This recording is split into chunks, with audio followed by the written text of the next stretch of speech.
And for many countries, it has been another proof that what I wanted to have your feeling about that and Sure. what can be done to mitigate this kind of inflation. Sure. So the first thing. But the bank itself said in its recent statement that in many countries you'll need $2.4 trillion per year. You'll understand that it's the wrong thing. There's a bigger issue there, if I may, for a minute.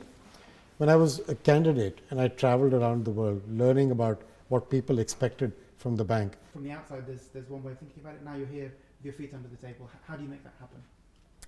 So there's 2 or 3 aspects to that answer. The real job is development. So what we're trying to put together is a plan for what one day when this war stops economically and securely, because that's the only way to guarantee Israel's security as well. That's not what we do, but I can help work on economic and social security of Palestine. That's what we're working on. It's really important. That's one of the 5 or 6 things the bank can do over the medium term and the longer term to really invest on 2 to 5 years. So Sure, critical. We'd love to sit down and talk about that at some point. Yeah, once we get a little more organized on that there isn't enough money in governments and multilateral banks alone. You do need to get the private sector involved. So I think about the World Bank's role as sweat your own balance sheet, do as best as you can with that, make sure that you create the credibility for the developed world to want to put more capital to work with you. For that, you have to become a better bank.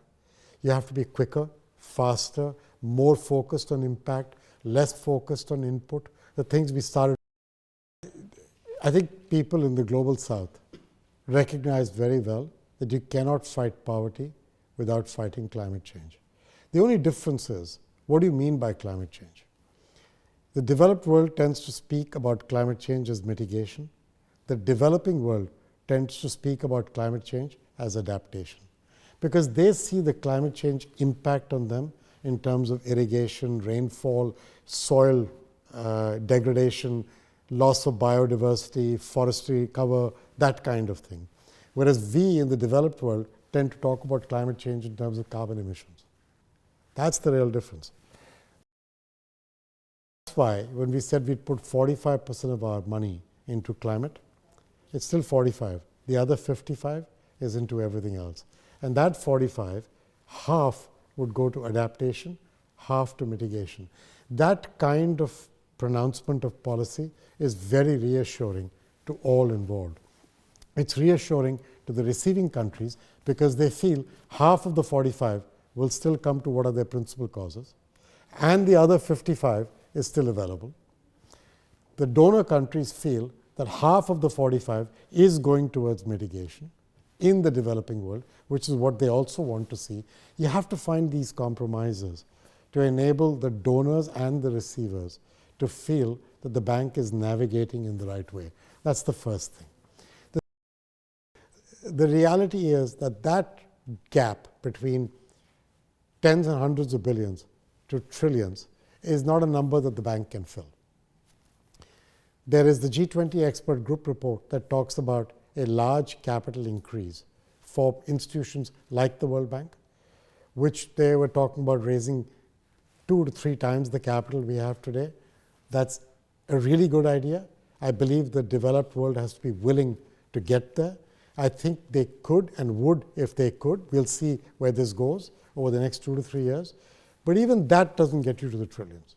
So that's why you do eventually need the private sector. That is where the fact that it takes 27 months from starting a project discussion to the time sometimes on the average that the first dollar goes out the door. And one of the tasks that we have set ourselves in a more tangible way is to bring that number down. If I can bring it down by 1/3 over the first couple of years, that would be pretty good. The G20 expert group, which put out a report some time ago, would like to bring that number down even further over the next few years. But let's start with 1/3. That would be a good thing. But you step, look, the bank needs to change and evolve. That's something that was clearly put out there in public well before I joined. Right? So it's not a new news item. When you want to change and you want to evolve, there is no replacement for a sense of urgency in driving change. You don't change at a glacial pace. You can't watch grass grow and hope that somehow it will change the lawn. You have to change in a more dramatic way. So if anything, I would feel I need to move even faster. The question is, how do you move faster in a way that the bank, which does really good work, remember we put out 120 billion to work last year. You don't want that to get disrupted. You want to improve. I believe that all a president does is come and builds a new vision or a new house with a new set of topics, but doesn't build the capacity of the bank to deliver against those topics, doesn't spend enough to make the clients of the bank want us to be there all the time, doesn't change the manner in which the bank interacts with the outside world, then you're not fixed what needs to be fixed. Will people also remember that during my time we moved from only poverty to poverty and livable planet? Of course I hope so. Will they remember that we also said we'd get 100 million Africans into power by 2030? Of course I hope so. Will they remember that I said half of the money will go to mitigation, half to adaptation? Of course I hope so. Will they remember that I did something about pandemics? Of course I hope so. But what I really want is that the whole place should work better, like a smooth, well-oiled machine, so that my successor, who may have a different set of challenges to surmount, the world may have changed. They shouldn't need to fix the plumbing. They should be able to focus on the challenges.